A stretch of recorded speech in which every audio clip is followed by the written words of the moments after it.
we have an interesting conversation coming up on reimagining debt collection with digital data and dignity. And to have this conversation, may I request Mr. Rishab Goel, co-founder and CEO Credgenics, to please join us on stage. Round of applause, please, for Mr. Rishab Goel. And to give him company, we have Mr. Amit Sharma, Managing Director and Chief Executive Officer, Satin Housing Finance. Ladies and gentlemen, round of applause, please. I know we've had a long morning, but yet let's show some enthusiasm for our wonderful speakers here. So over to Mr. Goel and Mr. Sharma to take this conversation forward. Thank you. Hey, hi, good afternoon, everyone. I think, so I was also having a look at the session. I think we have not discussed till yet, I think, on the collections part of things. A lot of focus, I think, we obviously discussed around the lending part. But yes, I think this was one topic, so I hope there'll be some good questions from the audience as well while we discuss. So I think I'll start maybe, I think, like, what is the first thing which comes into your mind when you hear the word collections, right? It is majorly some bouncer coming in, asking for money. It's that kind of a notion, on a mainstream notion, which is there, out there in the market, that whenever you hear the word collection, you get to see someone bullying you, asking you for money, and I think that is the major perception, and that may be true also. Like, it's not that it's 100% false, but it's definitely changed over quite a bit. From the time, I think, maybe COVID was a phase where we essentially felt that there was a forced adoption of digitization in across the segments. Maybe when I say forced, it is essentially that people had no option but to do it, since the physical world and the touch points were not there. So I think when it came to the pure COVID phase, automatically this wave came in, and the collections also became digital, borrower-centric, versus this whole notion of going to their homes and visiting and asking them money. But that is different for different business lines, I think. Here, Amit, you coming from an MFI and majorly, I think Saturn is obviously based majorly in MFI, but your housing division is on the retail side.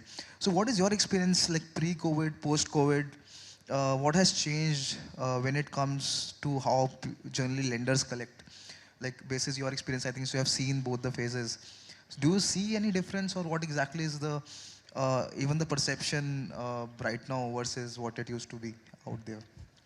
Hi, Rishab. So I'll be speaking more on the housing front, because the larger part of it is taken by Saturn Credit Care, which is the microfinance sector. See, before COVID and post-COVID, I would say that there was a phase whereby we were all locked down. So the only recourse to the collection was that we could just speak on the phone. And here comes the technology whereby the eNACH or NACH were running, and we were able to basically, bank on the EMIs if the customer was having the account funded. So somewhere the technology helped us in getting the money back. Of course, during the COVID period, we had to balance the non-movement of the customers.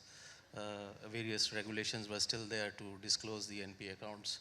And we have to be sensitive, because that was a very, very tough period for any organization, leave alone Saturn. But I think, as I told in my earlier session also, so housing we have built up as more of a credit portfolio rather than a sales portfolio. So we were able to sail through nicely. We did have certain issues in bouncings, but they were more of an event risk versus the structural risk. So COVID was basically an event risk. It was not a structural risk. But overall, yes, the collection is a very scary word for any organization, because you can lend money very easily, but your actual strength comes to recover the money, because that's how you earn the money to sustain. So I would say that please don't let the demon get the birth, because eventually, if you ask me the practical side of the business, any HFCs which are basically doing the informal segment lending, they are basically funding on the cash flows and assessment without any documentations. So there's a lot of social credit and observation before we lend to the customers. So be very careful on that what kind of fund, whom to fund, where to fund needs to be important. So don't let that get into the system, because the truth of the universe, at least in the Indian market, is still that every 100 customers that an NBFC or an HFC would have funded in the informal segment, at least 85% is recovered without bouncing. So 15% is more or less which comes into bouncing node. So I think that speaks of the volumes and the kind of control that we people have been able to maintain on the customers. As far as technology is concerned, I can say that it gives me the choice and it gives me the communication platform. So actually we can deliver a lot of messages which can be customized in the vernacular languages, train them and educate them in terms of getting their CIBILs right and pay them timely. And choice is what we call as the ease of making the payment. So earlier we used to do a lot of legworks visiting the customers, which is still there. But then the payments can be given by some Paytm, some QR codes, and the updations process are very fast. So it helps us in getting the actions right, basically. And with the technology, we can actually, right from the inception of the life cycle of the customer, and during the life cycle of the customer, we can actually analyze the events which may be there because of the data backlogs we could have created it. So still the physical presence of the collection is there. There is no hard and fast rule of how collection may take place, and the world is very dynamic, I guess. But technology is balancing our efforts, basically. That's how I want to put it across. No, I think definitely technology is an enabler. Like you, at this point in time also, when we say that collections are getting digitized, we say that it is a combination of digital efforts as well as the physical. So we call, I think a new term has been coined as phygital, which essentially is a combination of digital and the physical efforts. And obviously the push is towards making it digital as much as we can, because that's a more scalable approach. It becomes easier in terms of, I think, as RBI coming down heavily and specifically on the collection practices, which a major of these fintechs had, I think, so making it more touchless, I would say, without speaking to a human, because I think that will ensure zero escalations, and a lot of these things are here. But Amit, interestingly, I think you mentioned, right, that specifically, I think it is a credit health, and it was a credit portfolio. It was there was no structural risk. It was an event risk. But right now, I think a lot of lenders who have come in, right, maybe fintechs or maybe NBFCs who have taken it, I think they are giving out loans to the underserved segment. They are giving out or lending to a segment of people whom banks don't lend, right? And also in deep rural tier 3, tier 4, tier 5 cities, and without even talking to them or speaking with them, maybe there are some models, or I'm not sure, I think what sourcing they happen, but still they're trying to solve for some credit penetration problem which is genuinely there, right? If you see our credit to GDP ratio versus US, we are way behind, and in terms of how, and that is the reason all the fintechs are entering these spaces to make it more easier to take loans. Though I completely understand and completely acknowledge that lending is a collections business. Easy to give out money, but taking it back with the interest, until the time you have not taken the last EMI, you have not booked any profits for that matter. So it's obviously a collections business, but when it comes to those fintechs, I think they have been even able to reduce the loan amount to, let's say, 8,000, 10,000. Like, no one is able to understand how even the unit economics works at that low ticket size, considering all your customer acquisition cost, all your servicing cost, and on the then the collection cost. But since technology is there, they are still able to do it. Maybe I have obviously not comment on whether it is how good the book is, how essentially profitable they are, but still there is an underlying thesis, and some business and lenders have been able to pull that off. So what do you think in terms of those low ticket size loans, where it is not even possible to send anyone and also allow people to meet, right? It has to be a pure digital sourcing. There a lot of data has to come into the play.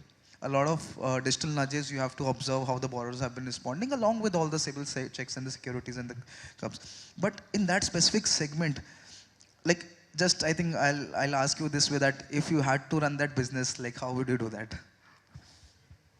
See, the market is full of different business models. So people are eyeing these technology platforms that they can reach the last mile in a very, very fast manner. But honestly speaking, coming from a microfinance background and building up a rural housing finance company also, I would say that if you are targeting the lowest end of the pyramid, then you need to have a connect in flesh and blood with the person. Because firstly, they don't know how much credit is to be taken. And secondly, you need to know the person. So it's basically the banda and then the danda. And then, of course, once the person is on the board and you know what the breed is, and then your artificial intelligence and scaling up models can really lead to what we call as top-up and continuous relationship. So different people are having different perceptions and approach to business. But I would say that these technology platforms can go hand in hand for pulling up the business.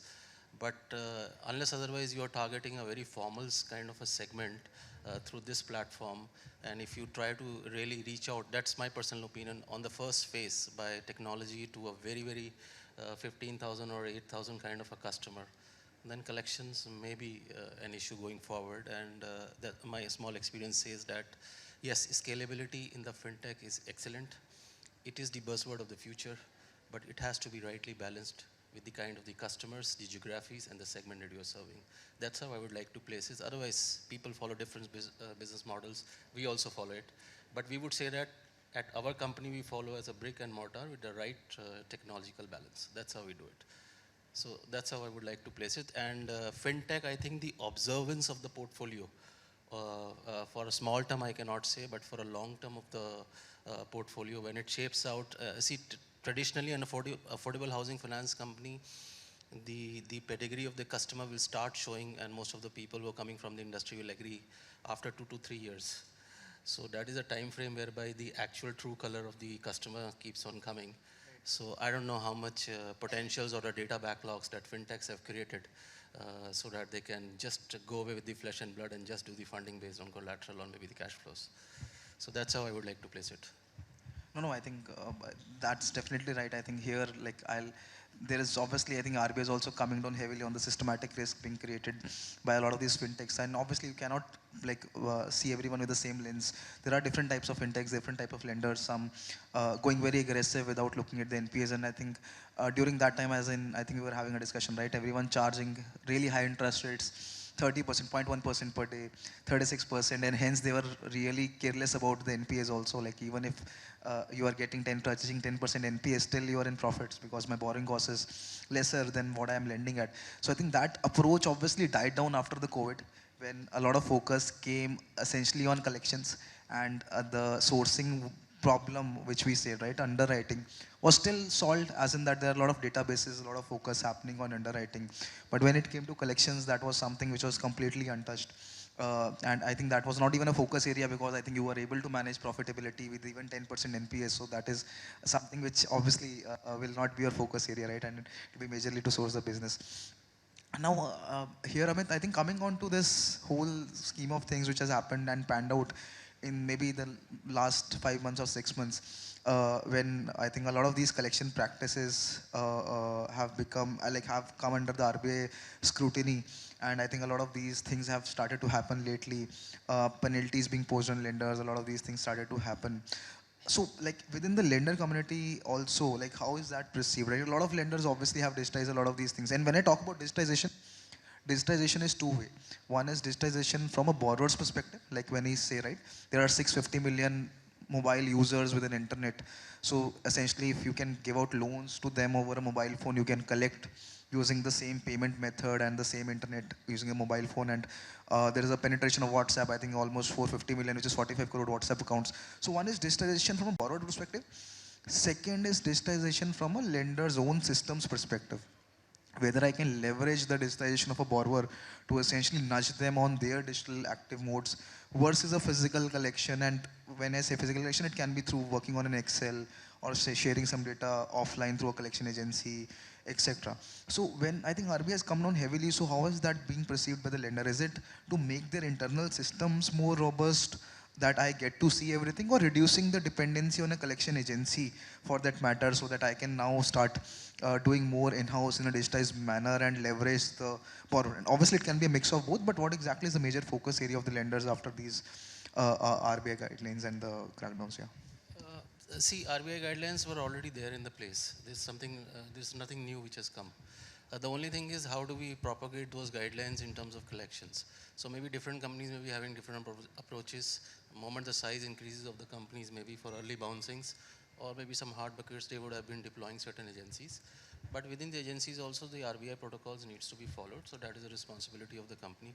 Anyways, coming from a background and forming my company, I think we don't follow any collection agency principles. So we engage with the customers, try to understand their problem. And at the end of the day, we should be doing ethical business. And if we are not able to collect the EMI for any reasons, then there is a proper legal recourse. So we should follow that. And having said that, as I told you, there are different business practices and market practices which are going on. But ethically, if you ask me, there are standard guidelines and we should try Yeah, to but follow it it. came into, I think right now, a lot of examples were set, you may say, right? Like guidelines were there since a long, long time. But even people flouting it openly, lenders flouting it openly, I think there was no focus. But recently, there have been some examples set where heavy penalties have been imposed. A lot of these things have happened, where we can see a lot of shift has happened without naming any lender, right? But a lot of shift has happened in terms of their thought process of how to do it outsource versus in-house. And when it is coming to in-house, then like should we do it through our own people or maybe move more towards digital mode and at least try to understand our customer base, that whether even the digital penetration is there out there or not. So if you divide it, the entire lender ecosystem, you can divide it into the new age fintechs, which are majorly focusing on the digital, like I think digitally equipped borrowers. But there are a lot of old school NBFCs and the traditional lenders which have this model of giving out loans after physically meeting, etc. And it's profitable. So it's, I think they have cracked that code. But now when it comes to collections and they have seen that it is actually coming under the ambit of RBI and there have been strict penalties imposed, there is a mind shift which is happening. So like from your experience in the industry, right, you must be aware about a lot of these lenders who have been quite big in size since a long, long time. But right now, trying to change and make it more digitized and trying to even assess that in their customer base, how many borrowers are using a mobile phone, which is a with a WhatsApp account with some digital efforts. So I think from that particular shift, I just wanted to assess and understand from you that how have you seen that panning out in the market, and what do you feel like?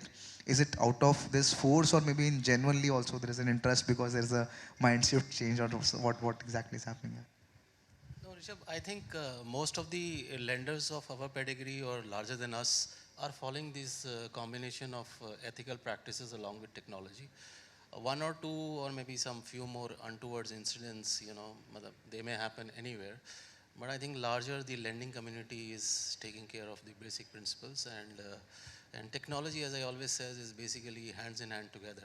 So I cannot say that I can live without technology right now, but I cannot say that technology is going to get my money out. So I would say that if you are going on a collection, then you should be really sensitive and understand what the customer is, whether the customer is genuinely defaulting because of certain issues in his business or other things, or he is basically a willful defaulter. In the case of either of the situations, if the money is not coming after a lot of persuasion and including whatever artificial intelligence or machine learning tools, then as I've been saying that, then there is a proper legal recourse, because in the secured lending you have a recourse to the asset basically. In the unsecured lending, to be honest, on the practical side, depending upon the loan size and the kind of credit cost that you may incur, then companies may prefer for certain write-offs also. So that is a balance which needs to be there as per the business, the kind of collections which are flowing into your systems, and what is the strategy you want to adapt. So technology may give me the data points on basically doing a proactive approach of not lending to a certain segments if I have that access, maybe in the forms of dashboards or early warnings or restrictions on areas. But I would say that technology, along with the physical presence, is important in collection. You just cannot do by technology, by collecting the money. Yes, easing out of collecting the money is always there because a lot of tools are there. And that's how we build up. So I would always feel that it's a right combination. It's a right marriage, basically. So none can survive without each other. That's how I would put it. Yeah, but I think you also mentioned this collections, I think being used in underwriting. So is actively that collections data or the collections at a borrower level is as of now being deployed in underwriting also? Like maybe suppose a borrower has defaulted in the past, paid back his closed account, but now he comes again in the collection cycle.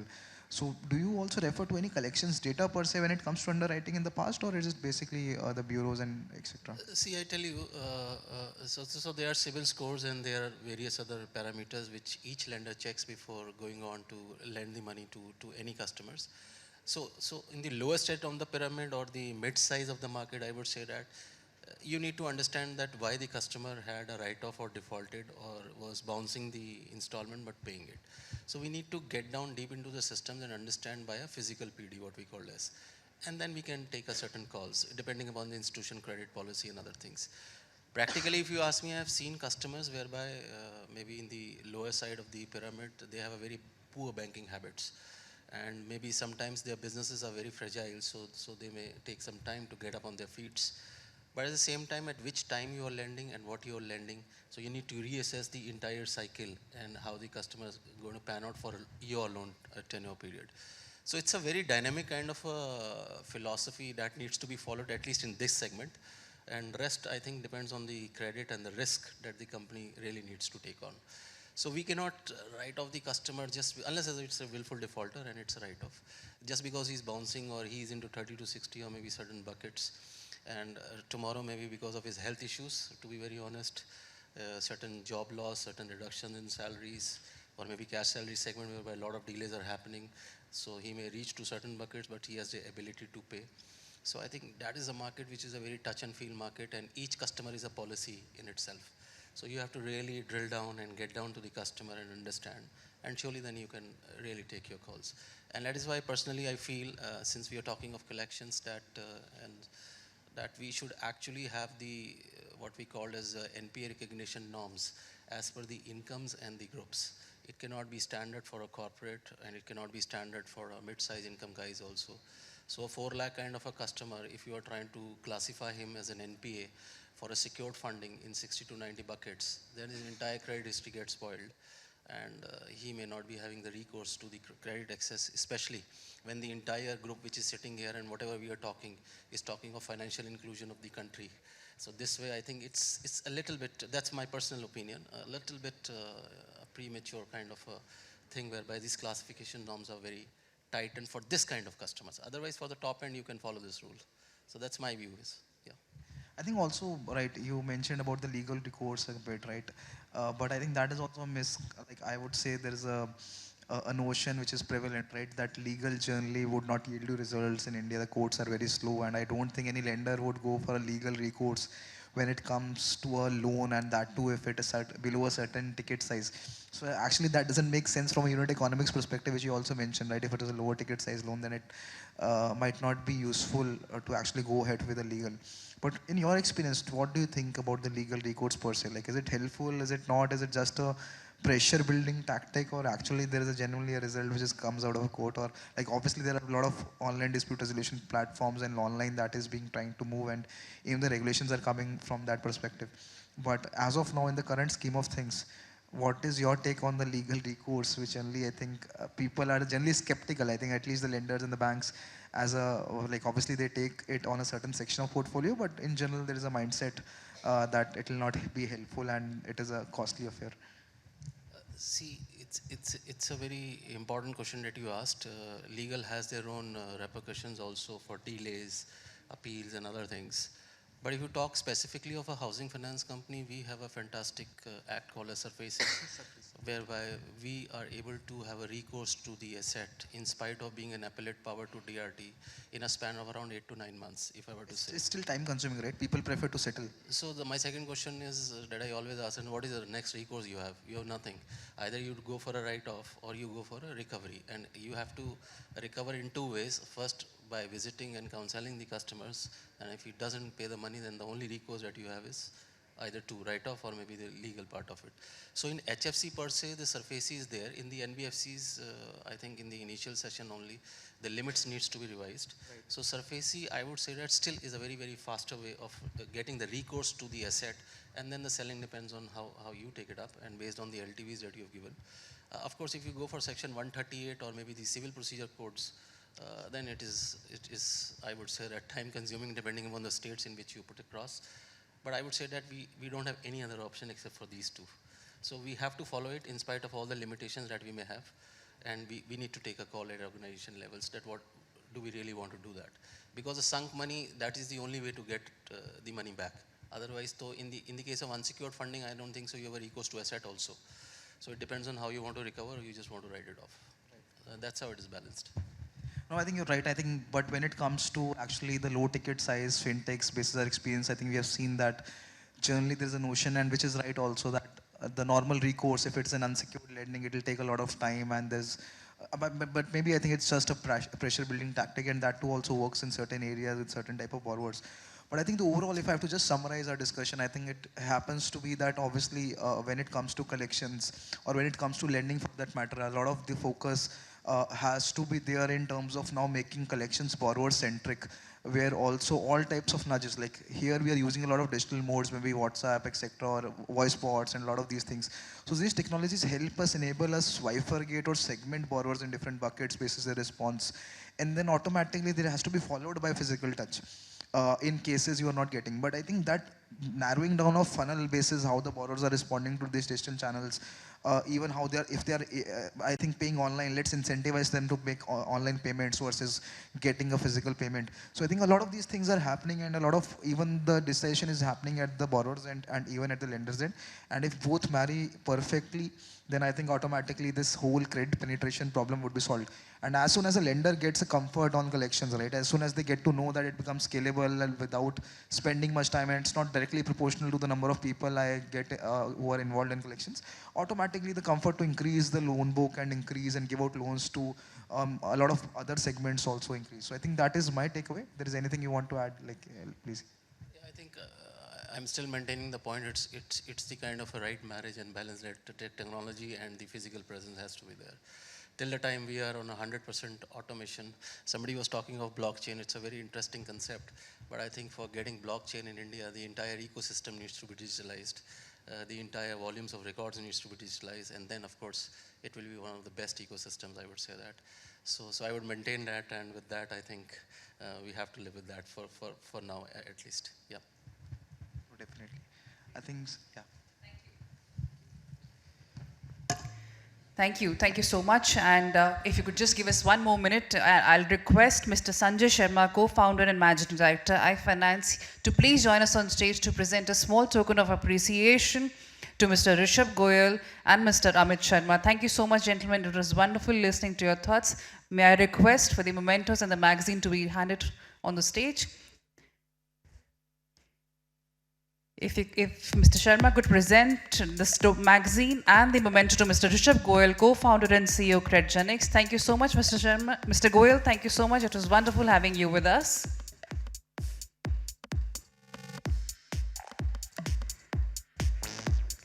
And to Mr. Amit Sharma, Managing Director and Chief Executive Officer, Satin Housing Finance. Mr. Goel, just 1 minute. Yeah, thank you. Ladies and gentlemen, round of applause for Mr. Amit Sharma, Managing Director and Chief Executive Officer, Satin Housing Finance. I'd request for a group photograph also. Thank you so much.